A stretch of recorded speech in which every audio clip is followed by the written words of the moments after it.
We will be visiting that story from the headlines in Phoenix, which this is obviously an infuriating story.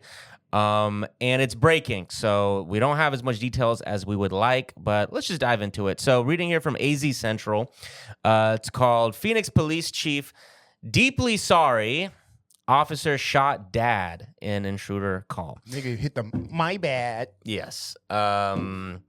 The Phoenix police chief has admitted that an officer mistakenly shot and killed a man in his own home while responding to a shooting call and has apologized to the man's family. This story is so insane because you're gonna read the details, and it's just nuts. Yeah.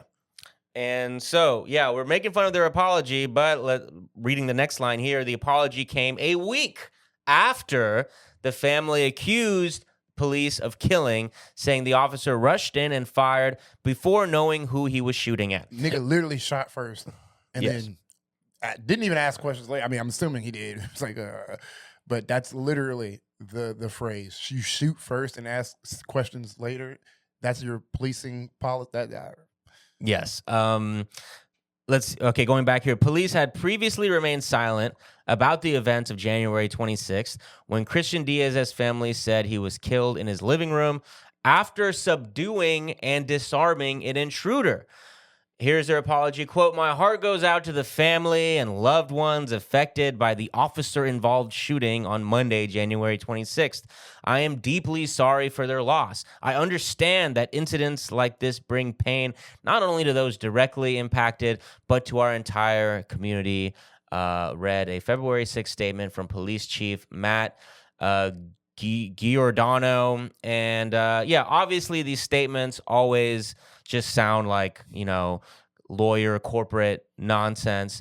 But it's always important to remember that, this was a week after it happened. So this was after they tried. They're always going to try to weasel their way out of blame, but then it comes down to, all right, put out the little generic apology. Quote, "Based on what we now know, I am able to share that the man who was fatally shot had disarmed the individual who had fired shots at the home and other family members. He was not the subject of the original call." Nigga The shot the statement hero. continued. Shot the hero. Yep. The chief did not make any statement about the actions of the officer, whom the department has not yet identified. So that's as far as your fucking apology can take you. Like they haven't even told us who the guy is who's guilty of murdering this father. Edgar Ledesma Garcia, 33, is charged with first-degree murder, burglary, kidnapping, and a discharge of a firearm. This is obviously the guy who was guilty. And I'm assuming he's charged with first-degree murder because the guy who subdued him down was shot.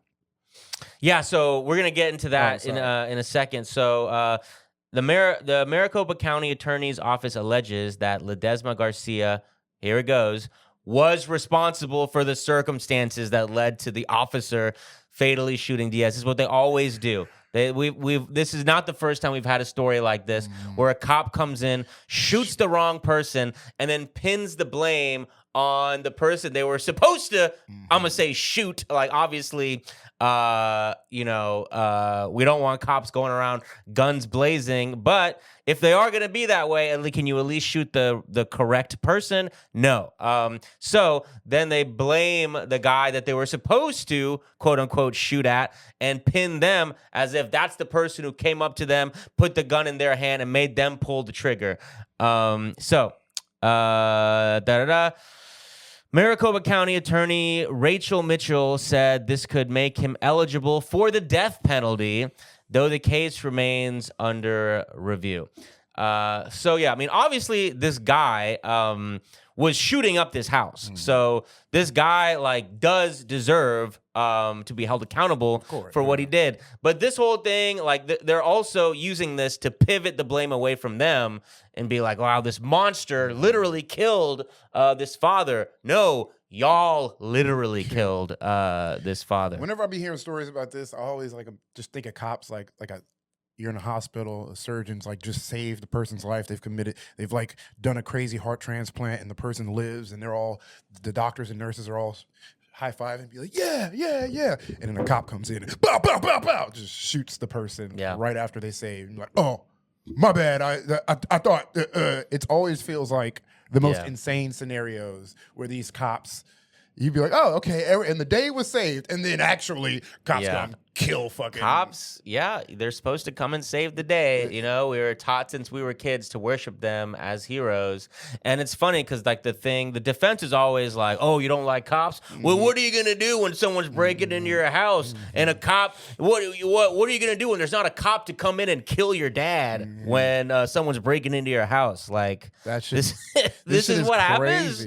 I'm sorry for laughing, but it's absurd. Yes, it's absurd. That's what I'm saying. It's like we make split-second decisions, and you don't make good ones. You don't make good. Your split-second decisions always involve an innocent person being fucking. Yeah. You shot the guy on the ground. The guy had subdued. At no point, I guess. It's not a split-second decision. Like, if that's your split-second decision, maybe make like a 1 second. Maybe don't split the second. It's crazy. If you just look and just shoot, like, have some form of assessment of what you're looking at before you decide to end someone's life. Because you know what it always goes back to me is I feared for my life. I feared for my life. Like, these cops, they always act like they were thrust into this job. They're so scared. Oh, I never, like someone who didn't ask to be in this position. You asked to be here. You signed up to be a cop. No one forced you to do that. And yet you still go day by day, this fucking afraid where you just see a situation, just close your eyes, tears streaming down, pulling the trigger, and then you take a breath and assess what's going on in front of you. Yeah. It's pathetic. It is insane. It's insane. When I look at how many times like a cop kills like an innocent person, it just makes me believe. I know cops, like, when they piss, they do not hit the toilet at all. It's all toilet seat. It has to be. It's like, oh, no, toilet paper. Oh, shit, toothpaste. Yeah. Fucking, probably piss on some innocent bystander right next to them. Sorry. Bro, you just peed on me. Fuck? How'd you even get out here? Sorry. I feared for my life. Why? Piss in the toilet. Nah. Why are you scared right now, bro? Sorry. Just squirt piss everywhere. Sorry. Sorry. Thought you were trans in the bathroom for a second. I feared for my life. Got a little piss on you. You understand that I feared for my life. I know cops piss on the toilet seat. There ain't no way you niggas is aiming right. Pure piss on. Why is the toilet paper wet? That was me. I peed on. Yeah. But man, R.I.P. Dude, just what a horrible story. What a horrible ass situation. Like, and it sucks. The cops. And they mishandle it every step of the way. Like, there was obviously the initial mishandling. I think that but it's like purposefully. Like, mishandling sounds like they purposefully fuck up the lie. It's not even mishandling gives them too much credit. It's like they're lying. Yeah. They are what does it say here at the end? The accounts given by Diaz family sharply contrast with the version of events police laid out in January 27th news release. So they just distort the truth immediately. Like their go-to thing is to lie.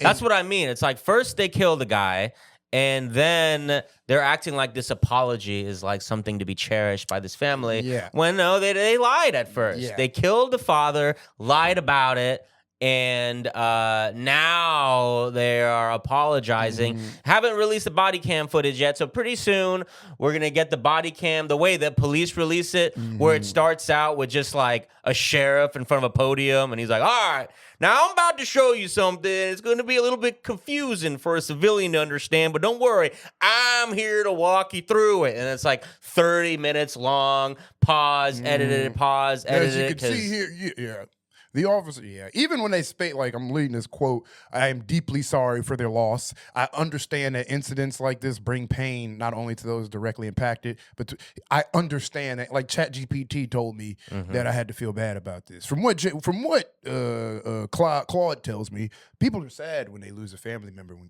cops come and kill them. So I apologize. Like they don't. It's just from incidents like this. No, you guys murdered a guy. What the fuck? It just sounds so impersonal. And the Phoenix cops are some of the worst in the country. I mean, we were always reading about Maricopa County. So that just sounds like Florida. I mean, it sounds like Arizona.